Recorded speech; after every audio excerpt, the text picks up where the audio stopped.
Assalamualaikum warahmatullahi wabarakatuh. Berjumpa lagi bersama saya, Suhermanto, pengampu mata kuliah entomologi, Prodi Sanitasi Lingkungan, Program Sarjana Terapan, atau yang lebih dikenal dengan D4 Sanitasi Lingkungan. Ananda, mahasiswa semester 1 Prodi Sanitasi Lingkungan yang berbahagia. Pada sesi ketiga kuliah online kita, saya akan membahas tentang genus Aedes. Kemarin kita sudah membahas ciri identifikasi dari 5 genus, ya. Salah satunya Aedes. Nah, pada sesi ini kita akan lebih spesifik ke Aedesnya saja. Pada sesi keempat nanti kita akan spesifik ke kuleknya saja. Baik. Untuk Aedes ini, ya, Aedes ini mempunyai spesies itu sebanyak 950 spesies. Cukup banyak. Tapi tidak semuanya akan kita pelajari. Seperti di sesi pertama yang saya sebutkan, bahwa entomologi yang kita pelajari adalah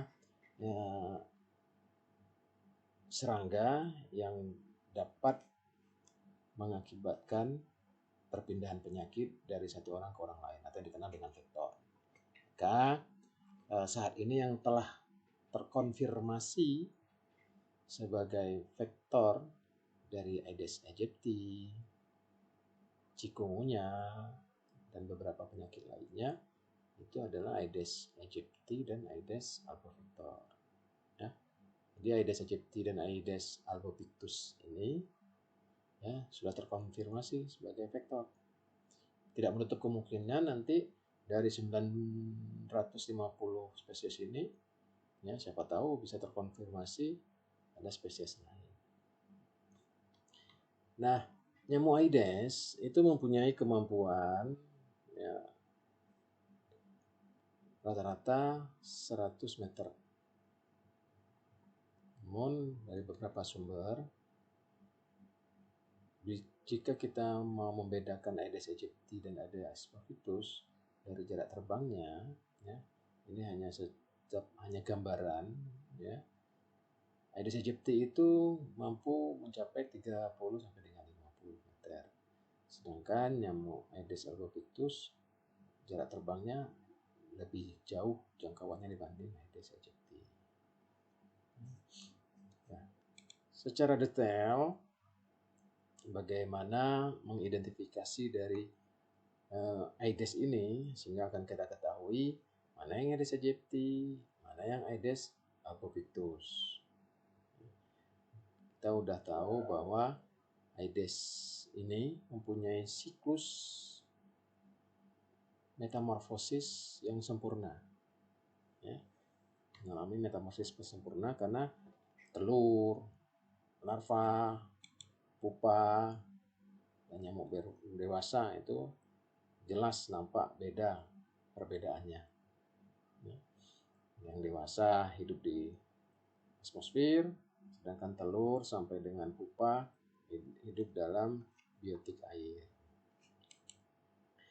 Tahapan-tahapan fase-fase siklus dari nyamuk Aedes ini, ya, itu dari telur hingga menjadi nyamuk dewasa lebih kurang 8 sampai dengan 10 hari. Kenapa membutuhkan waktu 8 sampai dengan 10 hari?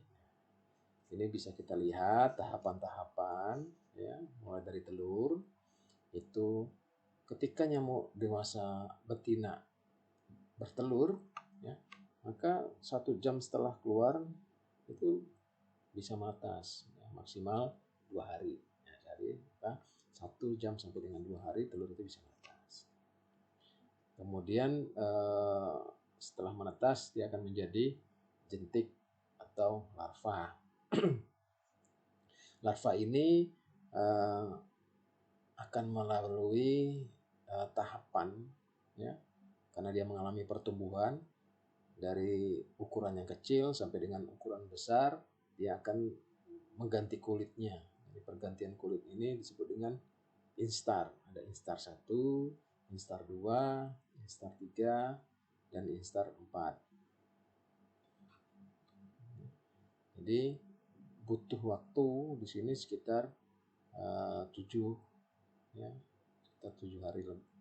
Karena kita lihat ya, 1 hari instar 1, 2 hari di instar 3, 2 hari di instar 4, dan 2 hari di instar 1 hari di instar 1, 2 hari di instar 2, 2 hari di instar 3, dan 2 hari di instar 4.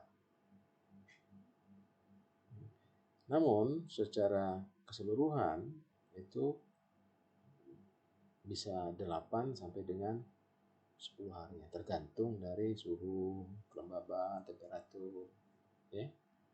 Nah, yang jantan umumnya itu waktunya lebih singkat dibandingkan dengan yang betina. Nah, jantan ini juga umumnya itu tidak akan jauh dari tempat pendudukan. Jadi ketika dia keluar dari pupa menjadi nyamuk jantan, maka dia tidak jauh dari pendudukan karena dia akan segera melakukan perkawinan dengan nyamuk betina. Jadi nggak lama-lama, maka dia sekitar itu. Maka bisa jadikan indikator kalau kita banyak menemukan nyamuk jantan, maka dapat kita katakan bahwa di sekitar tempat kita ketemukan nyamuk jantan itu banyak tempat pendudukan atau ada tempat pendudukan, bisa dipastikan seperti itu. Nah, kita lihat tahap mulai dari telur ya secara detail. Nah, telur ini ya, telur Aedes ini bentuknya oval, ya, oval memanjang. Ketika dia keluar dari tubuh, dari abdomen, ya, di abdomen nyamuk itu warnanya putih. Dan nanti ketika sudah terkontak dengan udara beberapa saat, baru nanti warnanya berubah menjadi hitam. Ukurannya lebih kurang 0,5 sampai dengan 0,8 mm. Nyamuk betina ketika mengeluarkan telur melalui abdomennya tadi, ya, itu satu-satu. Jadi diletakkannya dia satu-satu, sebagian besar atau 85%. Nyamuk itu meletakkan pada bejana atau pada dinding atau pada bagian pinggir dari bejana itu. Walaupun ada beberapa yang letakkannya ya di air, tidak pasti harus di pinggir. Jadi sebagian besar akan ditemukan pada pinggir bejana atau tempat penampungan air.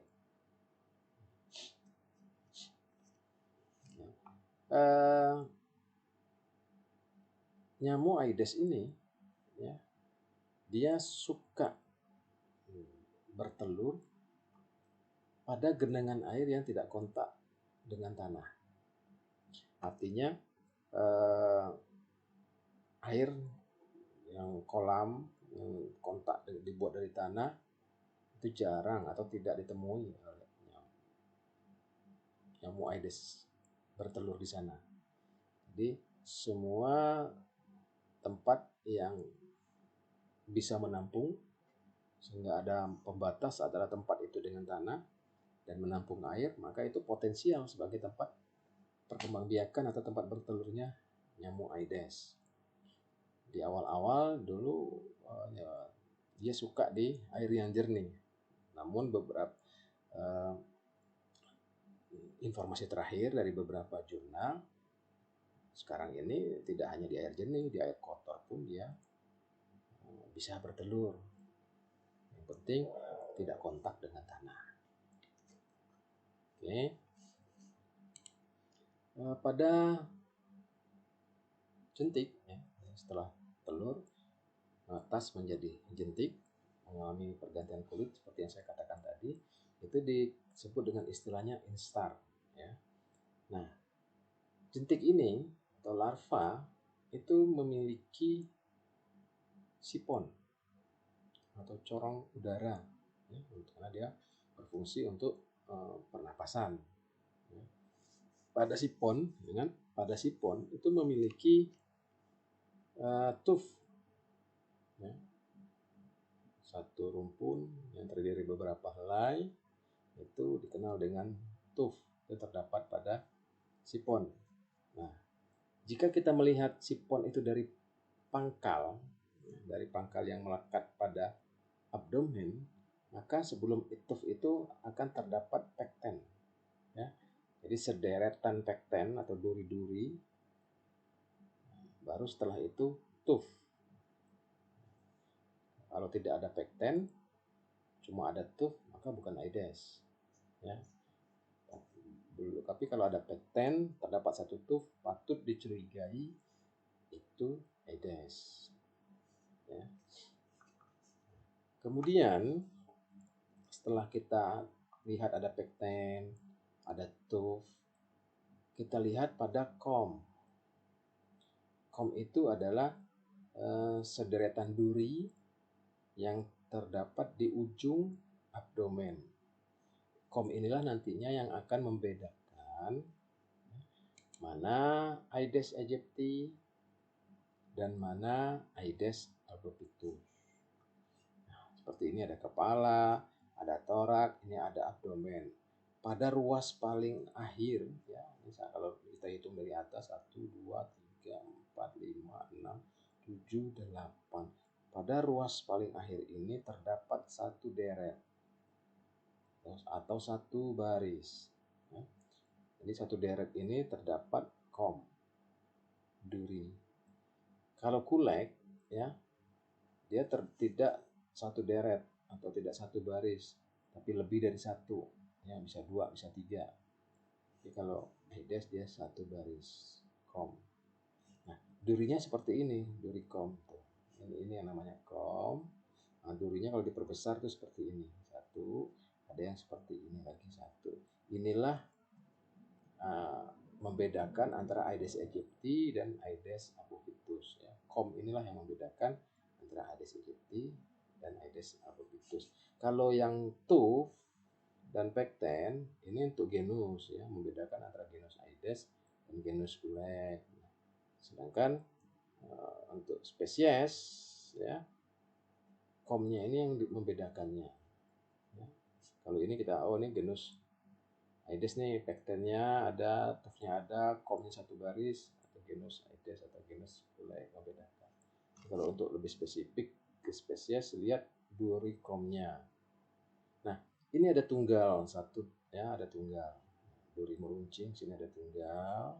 Tapi di sini ada di tengah, terus pinggir-pinggirnya ada spinnya lagi, pinggir-pinggir, ya, seperti duri, seperti mata tombak trisula. Kalau ini mata tombak tunggal, kalau saya boleh mengatakan istilah mata tombak, ya, ini tunggal. Kalau yang ini seperti trisula, ya, ada tombak, 3 mata tombak, yang 2 kecil kiri kanan.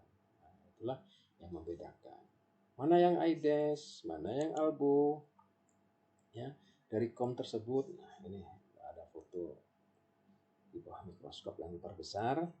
Kalau satu, ya, yang satu tadi yang tunggal atau satu mata tombak istilahnya itu Aedes albopictus.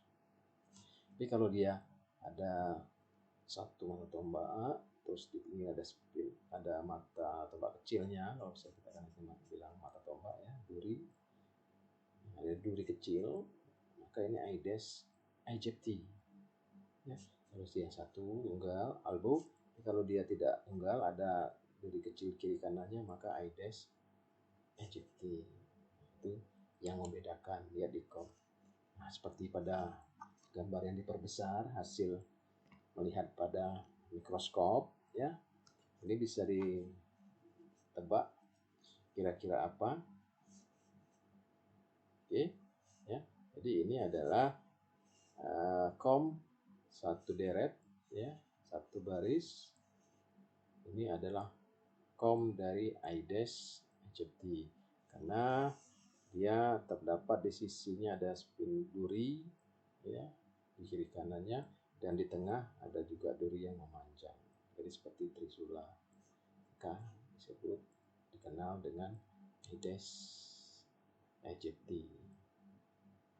Oke. Nah, jadi sudah bisa dibedakan tuh mana yang Aedes aegypti, mana yang Aedes albopictus. Ya. Lebih gampang dan lebih mudah kita mengenal membedakannya melalui jentik atau larva. Tapi kalau tidak ada atau pada udah jadi pupa semua seandainya, itu juga kita masih bisa membedakan mana yang Aedes aegypti dan mana yang Aedes albopictus seandainya memang tidak ditemukan larva atau jentik ya buat di pupa masih bisa kita ini kan. Bagaimana bedanya? Di mana kita melihat perbedaannya? Nah, kalau yang albo ya pada stadium pupa pada ujungnya pada ekornya itu terdapat jumbai-jumbai atau rambut-rambut ya yang panjang yang rapat. Sedangkan pada Aedes aegypti ya halus, pendek bahkan seperti tidak ada. Nah, inilah yang membedakan seandainya kita tidak bisa lagi mengidentifikasi jentik atau larva. Tapi alangkah baiknya kita mengidentifikasi jentik atau larva karena pada jentik kita mempunyai banyak yang bisa kita identifikasi cirinya. Tapi kalau ini hanya satu ini saja kalau pada pupa. Kalau pada larva kita banyak ciri identifikasi yang bisa kita lihat untuk mengambil kesimpulan bahwa itu Aedes aegypti atau Aedes albopictus. Lanjut yang ke dewasa. Nyamuk Aedes dewasa yang betina sebagai vektor adalah yang betina seperti yang sudah saya sebutkan di awal perkuliahan. Tipe yang betina itu kita lihat dari antenanya. Kalau dia pilus berarti dia betina. Tapi kalau dia jantan berarti dia plumos. Apa beda pilus dan plumos? Nah, silakan dibuka lagi mata kuliah sesi pertama.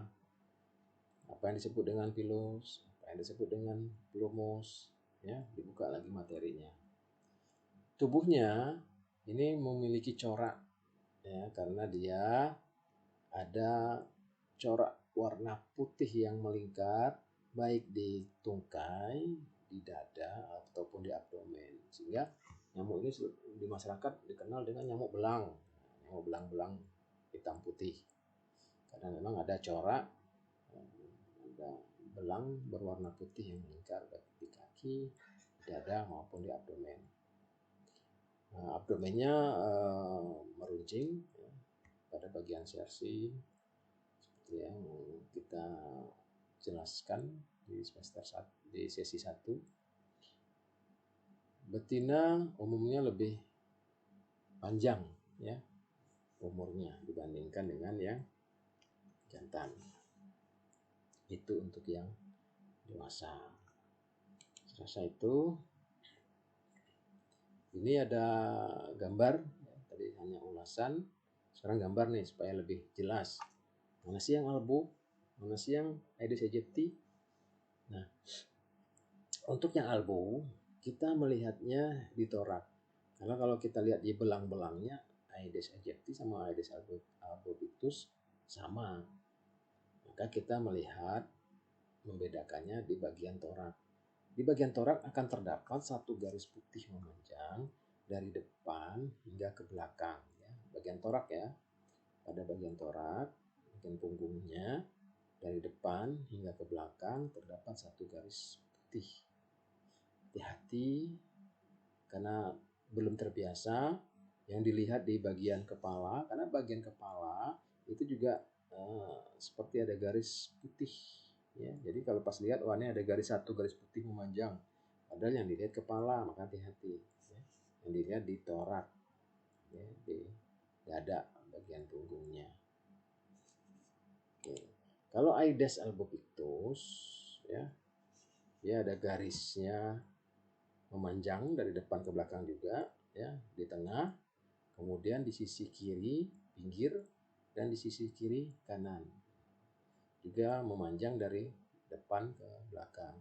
Tapi dia tidak seperti garis lurus ya, tapi sedikit melengkung kalau di sisi kiri dan di sisi kanannya. Secara ilustrasi bisa kita lihat, nah seperti ini, seperti rambut avatar. Ini yang albo, satu garis memanjang. Ya, albo, garis putih.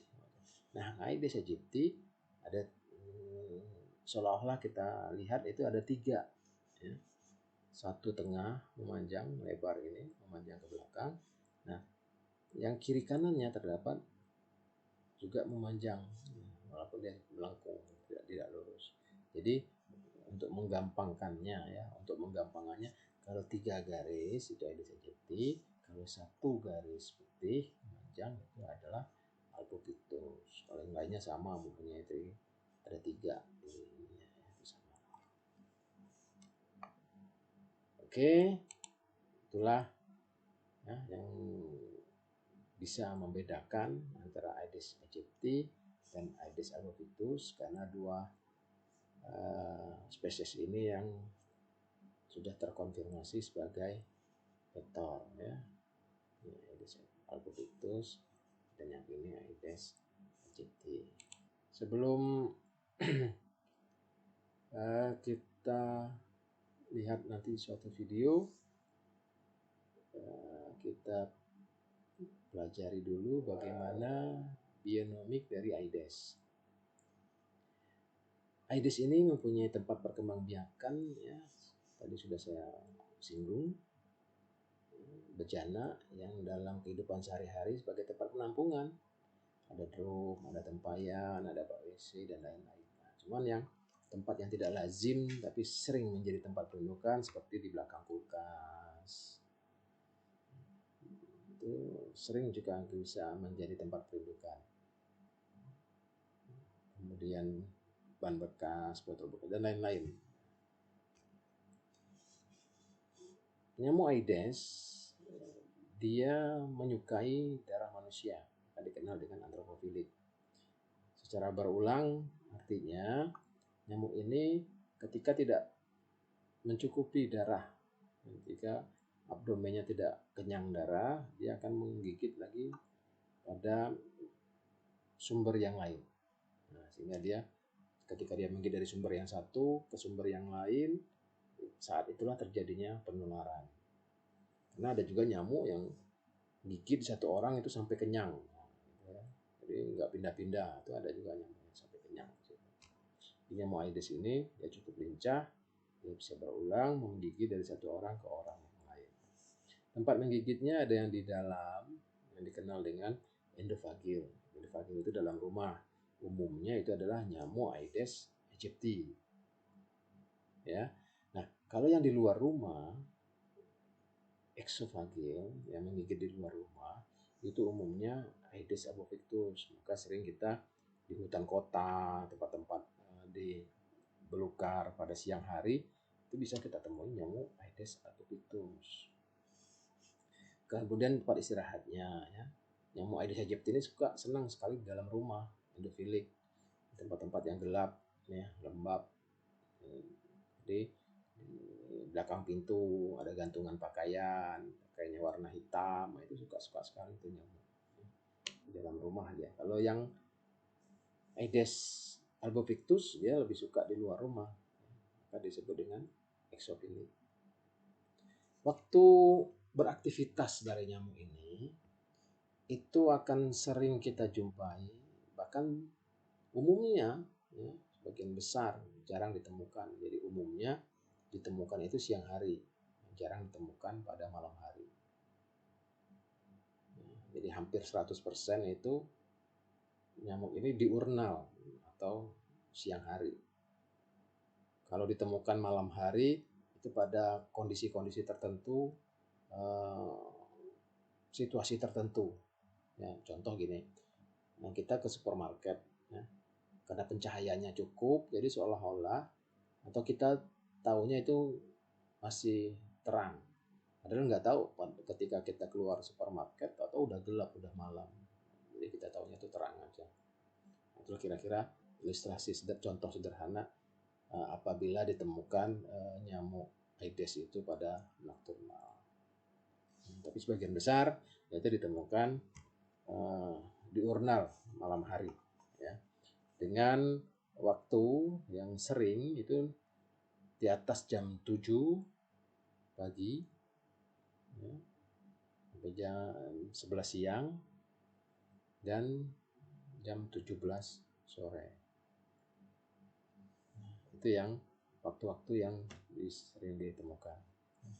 Dari jam 8 sampai jam 2. Jadi kalau penyemprotan itu untuk pengendalian dari jam 8 sampai jam 12 pagi dan dilanjutkan dari jam 3 sore sampai jam 5 sore.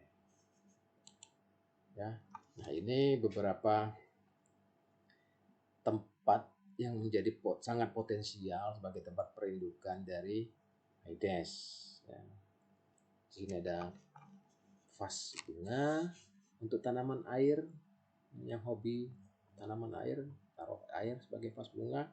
Nah, makanya sebaiknya vas bunga ini bisa sebagai tempat hidupnya tanaman air, namun juga dapat mencegah perkembangbiakan nyamuk Aedes. Nah, itu baru kita teliti yang dikenal dengan Phacyntotrap, vas bunga yang sebagai perangkapnya. Mudah-mudahan penelitian itu berhasil sehingga bisa bermanfaat nantinya. Ini tempat-tempat yang umum, tempat-tempat penampungan air umum, ada ember, ada gentong. Ini tempat-tempat yang umum, genangan air. Jadi tempat-tempat yang umum tapi tidak terperhatikan biasanya itu adalah seperti talang air. Jadi cukup tinggi di atas, cuman bisa saja ini menjadi genangan air, ya, karena tempatnya kemiringannya, ada yang menyumbat, ya, macam-macam penyebabnya sehingga menjadi genangan air dan tidak menutup kemungkinan sebagai tempat perindukan. Ada lubang pohon, ya, seperti tanaman bambu yang terpotong, ya, sehingga bisa menampung air, atau pelepah daun, ya, yang bisa ada air hujan sebagai dia menampung air di sana. Itu yang jarang-jarang diperhatikan. Secara umum ya bisa dilihat, ya, tempat perkembangbiakannya ketika survei ini harus kita perhatikan. Demikian materi kita pada hari ini. Sebelum saya tutup, seperti yang saya sampaikan tadi, kita akan melihat sepintas, ya, secara garis besar bagaimana e simultaneamente, no aparelho reprodutor da fêmea, nos ovaríolos, os ovócitos maduros são deslocados pelo oviduto lateral.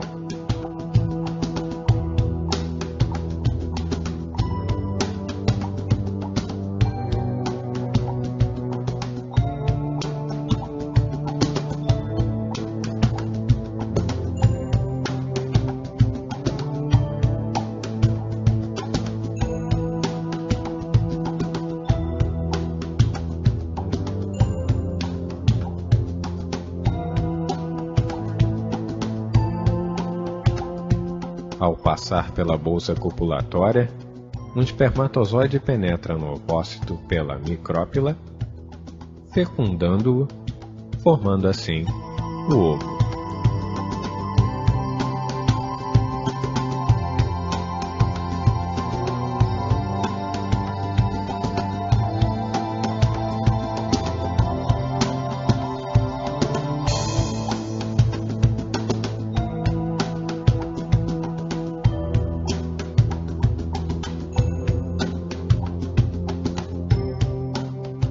Os ovos são dispersos em pequenos grupos de 3 a 10, em mais de um criadouro. Tendo aproximadamente 1 milímetro de comprimento, no momento da postura são brancos. E em contato com o ar, vão escurecendo até ficarem negros após 2 horas.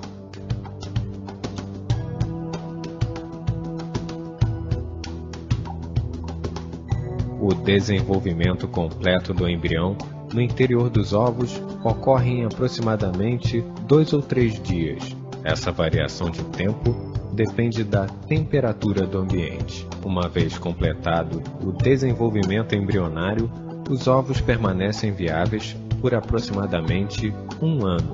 Nesta imagem do ovo de Aedes aegypti, obtida por microscopia eletrônica de varredura, associada à microscopia confocal, observa-se no interior o embrião com aproximadamente 3 dias de desenvolvimento.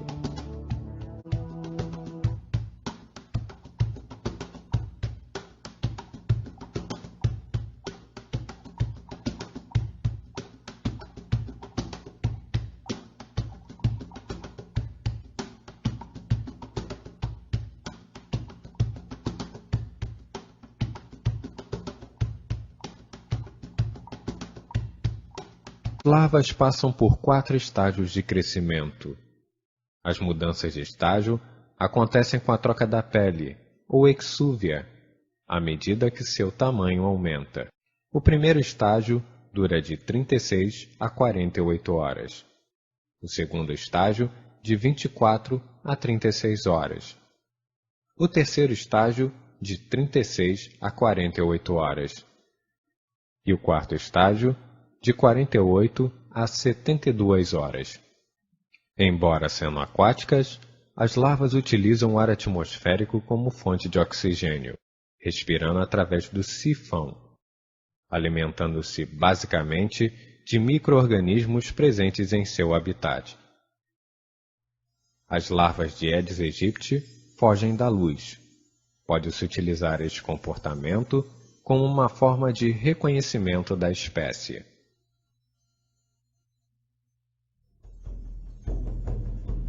Após o quarto estágio, as larvas se transformam em pupas.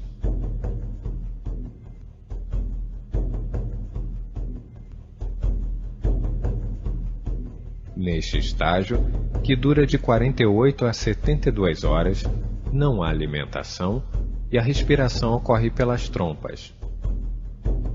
Ao fim deste período, emerge a forma alada.